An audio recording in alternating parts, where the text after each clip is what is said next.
Jumpa lagi sobat, melanjutkan kisah Jejak di Balik Kabut karya Esa Mintarja untuk Anda semuanya. Selamat menikmati, salam sejahtera dan bahagia untuk Anda sekeluarga. Salam budaya.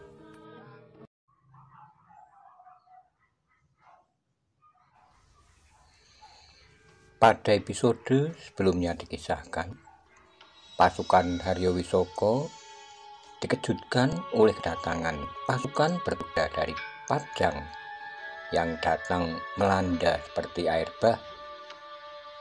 Bagaimana kisah selanjutnya? Simak bersama-sama.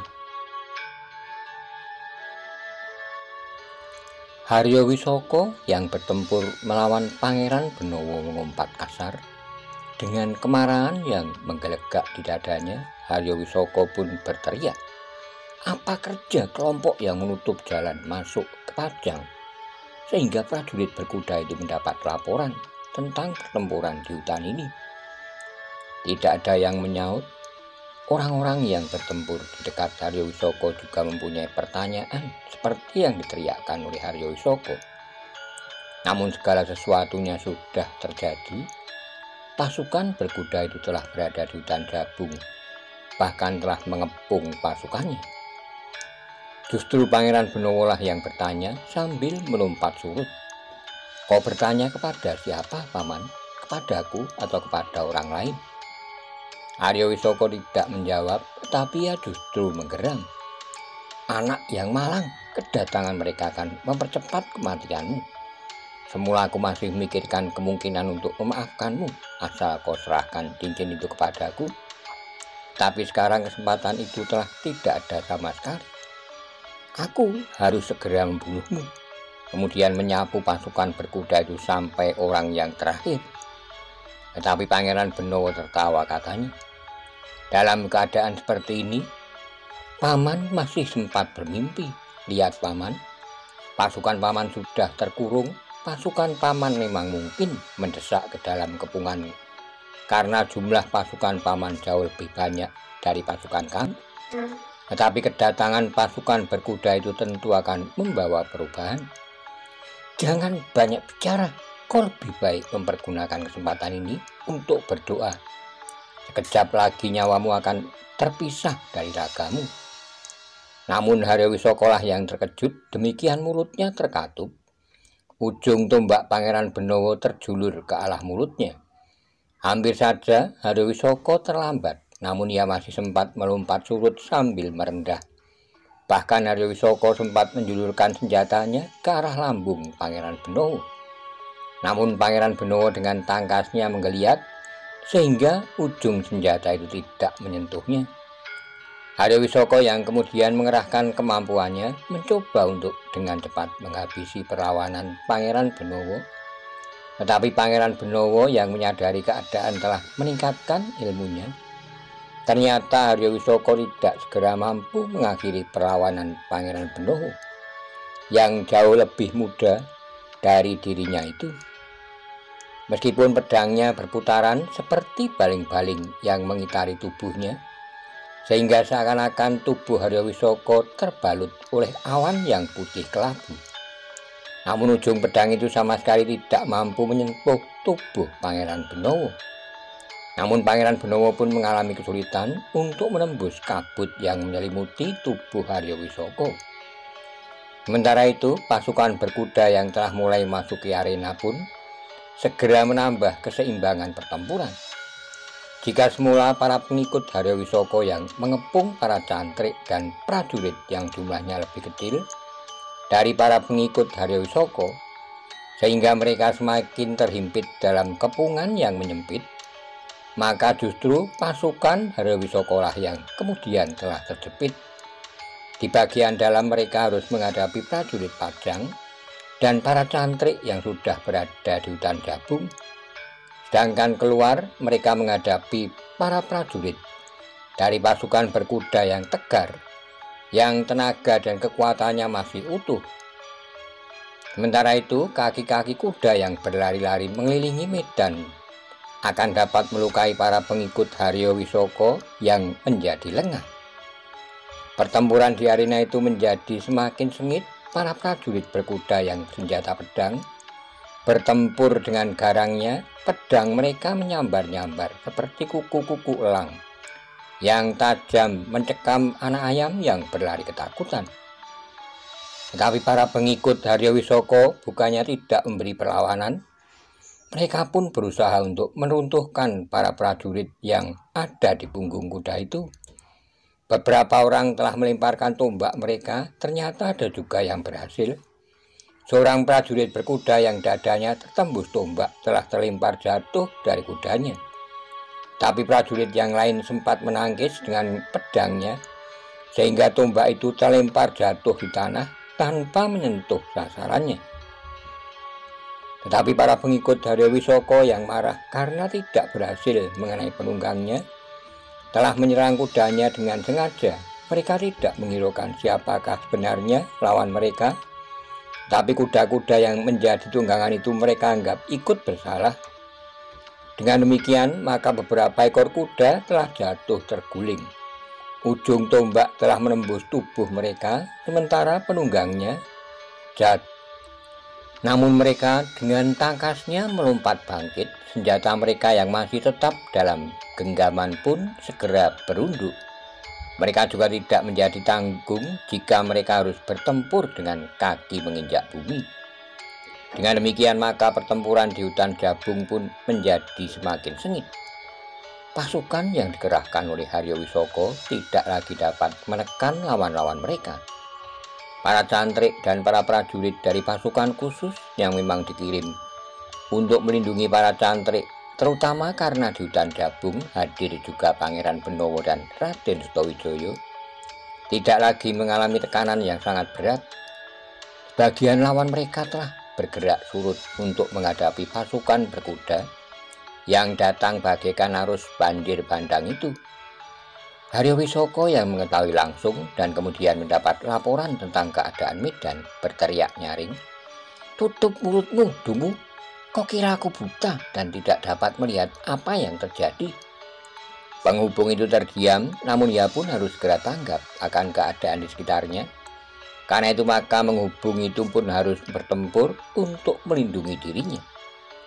Pangeran Benowo yang masih harus bertempur melawan Haryo Wisoko berkata, "Jangan marah kepada penghubungmu, Paman. Ia melakukan kewajibannya untuk memberitahukan bahwa pasukan Paman dalam kesulitan." "Kau juga harus menutup mulutmu, Benowo," teriak Haryo Wisoko. Tapi betapapun Haryo Wisoko mengerahkan kemampuannya, tetapi Pangeran Benowo benar-benar menguasai ilmunya dengan mapan. Bahkan ketika Haryo Wisoko sampai pada puncak ilmunya, Pangeran Benowo sama sekali tidak beranjak surut. Pangeran Benowo tidak menjadi gentar melihat cahaya yang berkilat-kilat pada daun pedang lawannya, sehingga membuatnya kadang-kadang menjadi silau. Namun dengan ilmu Sabto Panggraita, Pangeran Benowo dapat mengetahui dengan tepat apa yang dilakukan oleh Haryo Wisoko. "Kau selama ini berguru kepada siapa, Benowo?" geram Haryo Wisoko. "Kepada Ayahanda, Paman." "Omong kosong, pekerjaan ayahmu hanyalah bercanda dengan perempuan-perempuan itu." "Ia menyisihkan sedikit waktunya untuk mengajariku bermain tombak bersama Kakang Mas Sutawijaya." "Setan, tentu pemanahan yang mengajarimu sehingga kau menjadi sangat sombong, seperti juga Sutawijaya. Tapi sebentar lagi Sutawijaya pun akan mati." Tapi Pangeran Benowo berkata, "Lihat, Paman, kedua orang lawan Kakang Mas Sutawijaya itu sama sekali tidak berdaya. Mereka justru mulai terdesak, sementara itu Paksi pun tidak dapat dikalahkan oleh lawannya. Itukah saudara-saudara Paman yang Paman banggakan?" Haryo Wisoko tidak menjawab, tapi dia pun melompat dengan pedang terjulur lurus ke arah dada Pangeran Benowo. Tapi Pangeran Benowo dengan cepat mengelak, bahkan tombaknya berputar dengan cepat. Landaiannya terayun menyentuh lengan Haryo Wisoko. Tetapi sentuhan itu tidak menyakitinya. Sambil melompat mundur, Haryo Wisoko telah menyiapkan serangan. Demikian Pangeran Benowo melompat maju dengan ujung tombak menikam ke arah dada. Haryo Wisoko sempat menangkisnya dengan menepis ujung tombak itu ke samping. Pertempuran di antara keduanya pun menjadi semakin sengit. Kemarahan Haryo Wisoko rasa-rasanya akan meledakkan dadanya. Meskipun ia tahu bahwa Pangeran Benowo berilmu tinggi, tetapi ia tidak mengira bahwa Pangeran Benowo mampu mengimbangi kemampuannya. Bermain pedang dengan unsur-unsur gerak yang semakin rumit. Bahkan kekuatan ilmunya telah memancar dari daun pedangnya yang dapat membuat lawannya menjadi silo oleh kilatan-kilatan yang tajam. Tapi pertahanan Pangeran Benowo sekali tidak terguncang karenanya. Pangeran Benowo pun masih tetap tangkas, serangan-serangannya masih tetap garang dan berbahaya. Di sisi lain, Raden Sutawijaya masih menghadapi kedua orang lawannya. Namun kedua orang lawannya yang disebut saudara-saudara oleh Haryo Wisoko itu tidak segera dapat menguasai keadaan. Bahkan semakin lama Raden Sutawijaya telah semakin menekan mereka. Apalagi ketika pasukan berkuda semakin mendesak dan menguasai medan, kegelisahan pasukan Haryo Wisoko telah merembet pula ke jantung kedua lawan Raden Sutawijaya. Sementara itu, Paksi berlompatan dengan tongkatnya yang berputaran, menghadapi lawannya yang garang. Setiap kali tongkatnya telah membentur senjata lawannya yang berat. Tapi bindi lawannya itu tidak juga berhasil mematahkan tongkat Paksi yang wujudnya tidak lebih dari sebatang kayu yang seolah-olah begitu saja dipatahkan dari dahannya. Lawan Paksi itu pun menjadi semakin gelisah. Sebagaimana kawan-kawannya, ia tahu pasti bahwa pasukan Haryo Wisoko tidak akan mampu bertahan menghadapi pasukan berkuda, kecuali jika Haryo Wisoko dengan cepat dan membunuh Pangeran Benowo. Kedua orang lawan Raden Sutawijaya juga segera dapat menghentikan perlawanannya, dan ia sendiri mampu segera mengakhiri perlawanan Paksi. Anak muda yang garang itu dengan demikian Haryo Wisoko, kedua lawan Raden Sutawijaya dan Gonowara itu sendiri akan dapat langsung terjun melawan para prajurit. Maka kematian Pangeran Benowo dan Raden Sutawijaya akan dapat mengecilkan hati para prajurit dan para cantrik. Bahkan orang-orang berilmu tinggi yang berada di antara para cantrik itu pun akan dicekam oleh kegelisahan. Tetapi ternyata hal itu tidak dapat mereka lakukan. Bahkan Gonowara sendiri telah mendapat tekanan yang besar dari Paksi. Sebenarnya lah tongkat Paksi yang berputaran semakin cepat telah mampu menyentuh tubuh Gonowara. Meskipun sentuhan itu belum menyakitinya, tetapi Gonowara merasa benar-benar terkejut. Karena itu, maka Gonowara pun telah mengerahkan segenap kemampuannya. Ayunan bindinya pun kemudian bagaikan menimbulkan angin prahara yang dengan kerasnya melanda tubuh Paksi. Paksi harus bertahan terhadap hembusan angin prahara itu, bahkan kemudian seakan-akan telah berubah menjadi angin pusaran yang melingkarinya.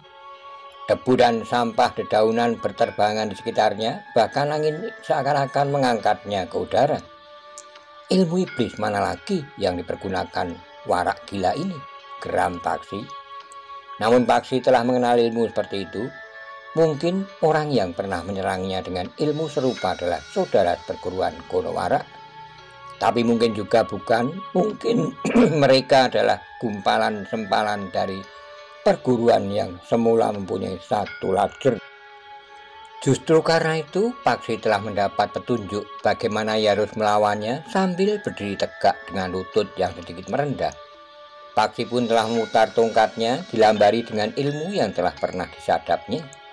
Tongkatnya pun kemudian berputar melawan arah dengan angin pusaran yang melandanya. Semakin lama semakin cepat dan semakin cepat. Ternyata Paksi memang luar biasa. Putaran tongkatnya yang melampaui kecepatan baling-baling yang ditiup angin kencang itu mampu mempengaruhi putaran ilmu lawannya.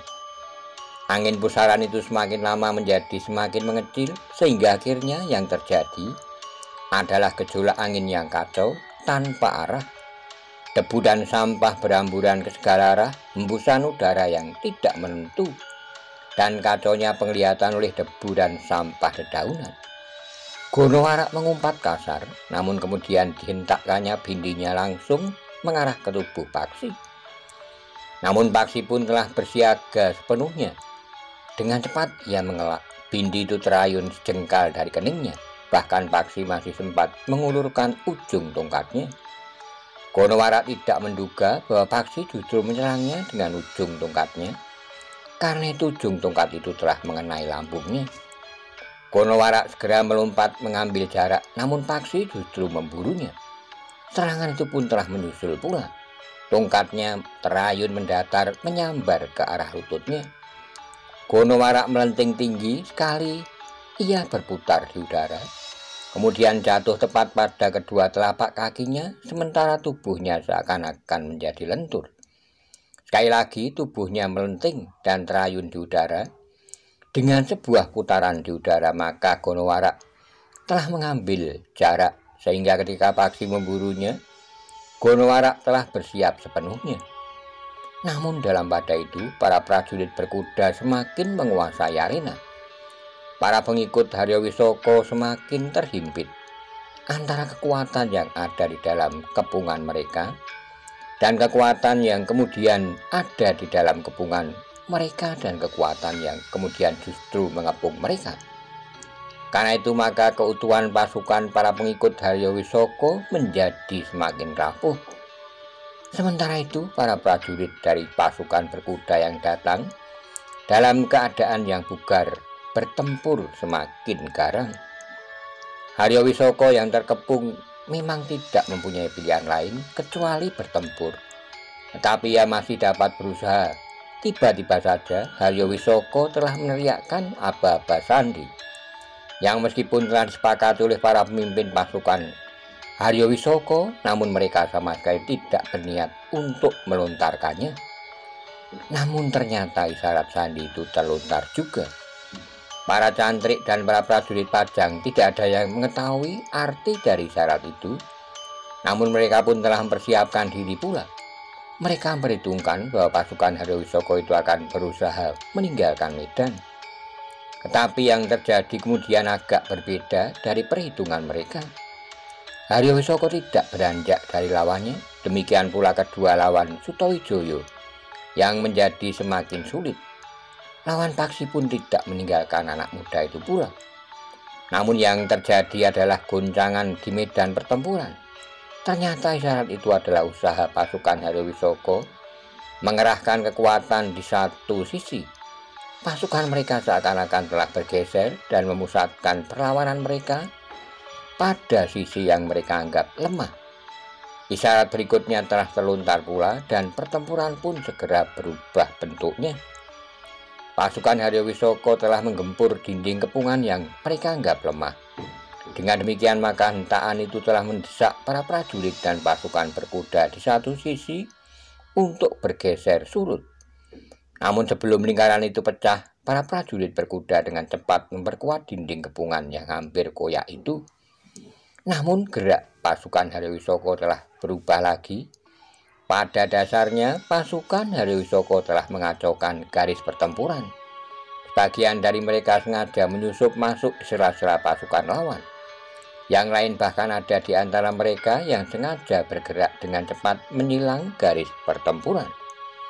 Namun para prajurit dari pasukan berkuda segera menanggapinya. Mereka menyadari bahwa lawan telah memancing perang bubuh. Sehingga dengan demikian maka para pemimpin prajurit Pajang menduga bahwa itu adalah usaha terakhir dari pasukan Haryowisoko untuk menyelamatkan diri.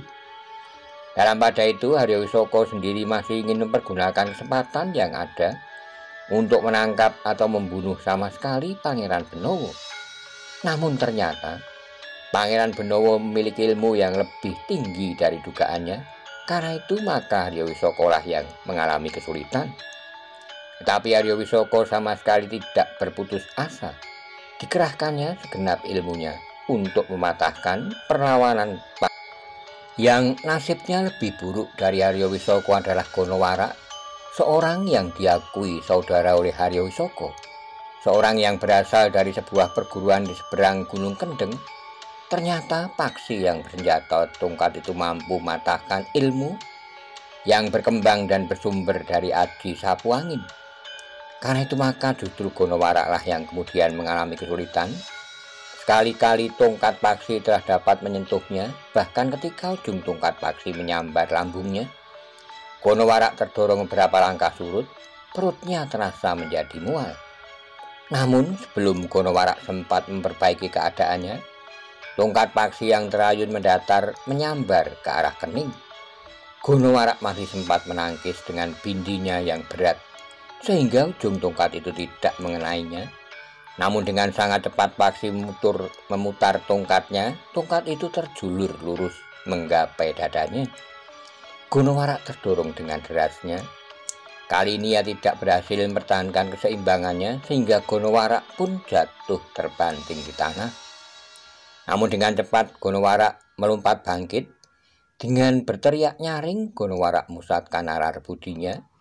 Sekali lagi ia mencoba menyerang paksi dengan aji sapu anginnya yang sudah berkembang dan menjadi semakin berbahaya. Tapi sekali lagi paksi mampu meredamnya. Angin pusaran itu pun bagaikan lenyap dihalau oleh gelar kekuatan yang berputar ke arah yang sebaliknya sesuai dengan putaran tongkat paksi. Namun serangan yang kedua itu membuat paksi semakin marah. Karena itu demikian angin pusaran itu pecah beramburan. Maka serangan paksi pun datang bagaikan banjir bandang. Ternyata Gonowarak memiliki kemampuan untuk bergerak secepat paksi.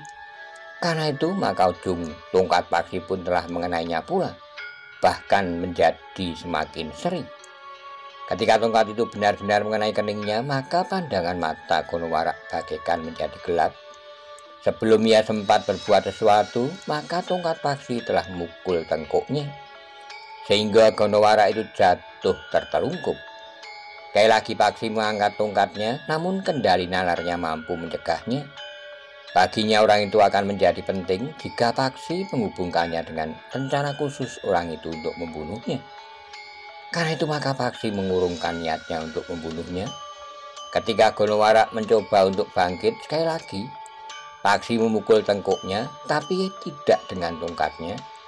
Paksi memukul tengkuk orang itu dengan tangannya agar ia dapat memperhitungkan bahwa orang itu tidak akan mati karenanya. Sebenarnya lah bahwa Gonowarak telah menjadi pingsan. Paksi pun kemudian memanggil salah seorang prajurit yang kehilangan lawannya. "Bantu aku mengikat orang ini, aku memerlukannya." Prajurit itu pun kemudian telah melepaskan kamus dan ikat pinggang orang itu. Dengan kamus dan ikat pinggangnya sendiri, maka tangan dan kaki orang itu telah diikat. Dalam pada itu perang pun menjadi semakin sengit. Medan itu pun telah menjadi kacau balau. Tetapi para pengikut dari Wisoko yang berlari-lari menyusup di sela-sela lawan dan kawan itu justru mampu memperpanjang perlawanan. Namun yang terjadi itu tidak akan mempengaruhi akhir dari pertempuran. Arya Wisoko pun akhirnya menyadari bahwa tidak ada gunanya lagi bertempur berlama-lama. Justru hanya akan mengurangi jumlah kawan-kawannya yang menjadi korban ujung-ujung senjata lawan. Perang berubuh yang kacau itu pun ternyata mampu ditanggapi dengan baik oleh para prajurit yang memang sudah memiliki pengalaman yang luas, sehingga para prajurit dan para cantrik itu tidak menjadi bingung atau kehilangan pegangan. Karena itu maka sejenak kemudian telah terdengar isyarat yang dilontarkan oleh Arya Wisoko. Disahut oleh beberapa orang di antara mereka. Isyarat yang kemudian terdengar di seluruh medan itu pun menimbulkan berbagai pertanyaan pada para cantrik dan prajurit Pajang. Sementara itu medan pertempuran itu pun nampaknya menjadi semakin kacau. Para pengikut Arya Wisoko berlari-lari, menyerang dan menghindar dengan berbagai macam cara yang kadang-kadang kasar. Namun pada saat yang demikian itu kedua lawan Raden Sudowijoyo justru mengalami nasib yang buruk. Ketika keduanya mencoba menghentakkan kemampuan mereka, ternyata Raden Sudowijoyo pun telah siap di puncak kemampuannya. Karena itu maka kedua orang lawannya itu sama sekali tidak berhasil mengacaukan perlawanan Raden Sudowijoyo yang agaknya memang tidak menghiraukan suasana seluruh medan. Karena Raden Sudowijoyo pun yakin bahwa para cantrik dan para prajurit akan dapat menguasai keadaan dalam pertempuran yang semakin cepat serta kemampuan yang di luar perhitungan nalar. Maka kedua orang lawan Sutawijaya itu telah kehilangan kesempatan. Seorang di antaranya yang mencoba untuk menyerangnya dari samping justru telah terjerumus ke dalam keadaan yang paling buruk. Tombak Raden Sutawijaya telah menghunjam langsung ke dalam perutnya. Kawannya yang melihat keadaan itu sama sekali tidak berusaha menolongnya. Ia tahu bahwa usaha itu tentu akan sia-sia. Karena itu maka ia pun justru berusaha melarikan diri dan hanyut dalam kekacau baluan pertempuran. Tapi Raden Sutawijaya tidak melepaskannya dengan loncatan panjang. Maka ujung tombak Raden Sutawijaya itu telah menggapai punggung orang yang berusaha melarikan diri itu.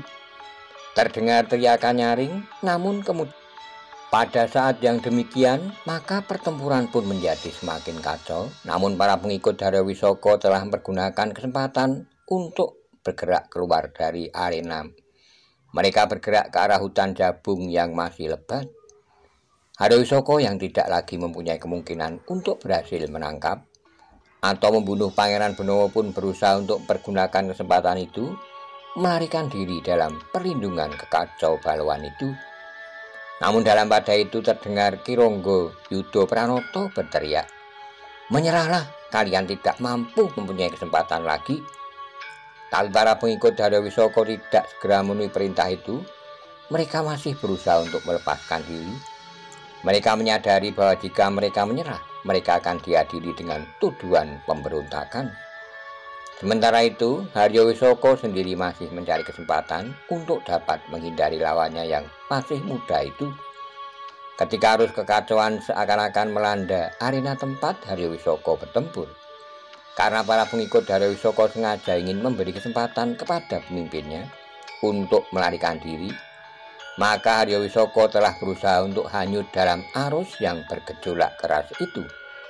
Namun demikian ia melompat surut, maka langkahnya pun segera terhalang.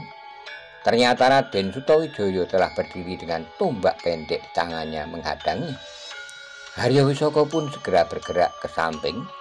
Namun sekali lagi langkahnya terhenti di hadapan berdiri Paksi dengan tongkatnya siap untuk menghadapinya. Haryawisaka menjadi berdebar-debar. Sementara itu arus gelombang kekacauan telah berlalu. Para prajurit Pajang telah menghalau para pengikut Haryawisaka dengan meninggalkan korban yang terbujur lintang di medan. "Kalian licik," geram Haryawisaka. "Kalian hanya berani bertempur dengan kelompok seperti ini." "Menyerahlah paman," desis Pangeran Benawa. "Bukankah selama ini kita telah bertempur seorang melawan seorang? Ternyata paman tidak dapat mengalahkan aku." "Aku telah menyadap ilmu iblis," geram Haryawisaka. Pangeran Benawa tersenyum, katanya, "Apakah yang paman katakan? Aku mohon paman menyerah. Ayahanda bukan pendendam. Kalau saja kalian jantan, aku akan menantang salah seorang di antara kalian untuk berperang tanding." "Paman mempunyai persoalan dengan aku," berkata Pangeran Benawa. "Karena itu perang tanding itu hanya dapat paman lakukan untuk melawan aku. Tapi jika paman kehendaki, aku pun siap melayani paman," desis Raden Sutawijaya. Haryawisaka termangu-mangu. Sementara itu Pangeran Benawa pun berkata, "Sebelum kita berperang tanding, paman, aku ingin menantang paman untuk berlomba ketangkasan naik kuda. Aku ternyata seorang penendam. Sebelum kita berlomba ketangkasan naik kuda, aku masih belum puas. Baru kemudian kita akan berperang tanding jika paman inginkan." Wajah Haryawisaka terasa menjadi panas, tetapi ia memang tidak akan dapat berbuat apa-apa menghadapi ketiga orang yang telah mengepungnya itu. Sementara itu pasukan Haryawisaka pun telah hanyut dari arena. Bagian dari mereka tidak sempat melarikan diri. Mereka tertangkap dan dipaksa untuk menyerah. Mereka harus meletakkan senjata mereka di tanah karena mereka tidak mau menyerah dengan sukarela, sehingga masih memberikan perlawanan sampai mereka tidak mempunyai kesempatan lagi atau terluka. Maka para prajurit telah mengangkat tangan mereka. Kironggo Yudo Pranoto yang melihat keadaan medan bersama Ki Panengah, Ki Waskita dan Ki Kriyotomo telah menumbangkan tubuh Kironggo Suroniti yang terbaring diam. "Sayang sekali, Ki Rangga Yudapranoto berjongkok di sisinya. Ia seorang prajurit yang baik, ia memiliki ilmu yang tinggi. Namun mereka pun terkejut ketika melihat pula Ki Rangga Suratopo terbaring tidak terlalu jauh dari tubuh Ki Rangga Suroniti. Tapi Ki Rangga Suratopo itu masih bertahan, nafasnya masih mengalir lancar dari lubang hidungnya. Dengan cepat Ki Waskita merawatnya, ia membawa obat yang untuk sementara akan dapat